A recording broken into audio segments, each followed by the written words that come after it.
فرماتے ہیں کہ جب اہل جنت کو ہم جنت میں لے جائیں گے تو ونزعنا ما فی صدورہم من غل، ان کے سینوں میں کوئی اگر چھوٹی موٹی کدورت ہے تو ہم وہ نکال دیں گے. جنت تک پہنچتے پہنچتے ان کے دل ہر قسم کی کدورت سے پاک صاف ہو چکے ہوں گے.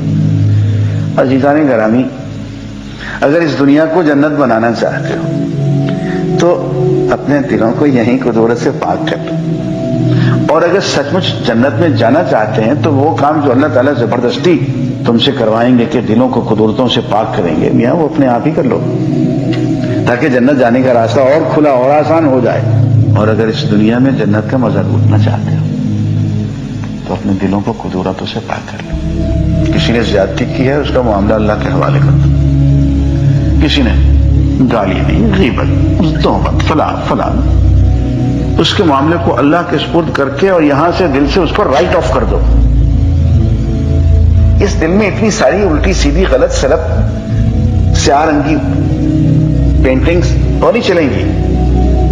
فتح الغیب میں شیخ عبد القادر جیلانی رحمۃ اللہ علیہ لکھتے ہیں کہ میاں یہ دل اللہ کا گھر ہے تو اس کا دربان بن جا، اس میں سوائے اللہ کے کسی غیر کو آنے ہی نہ دے. یہ قدورتیں سب کی سب غیر ہیں، کو ہٹانا پڑے گا.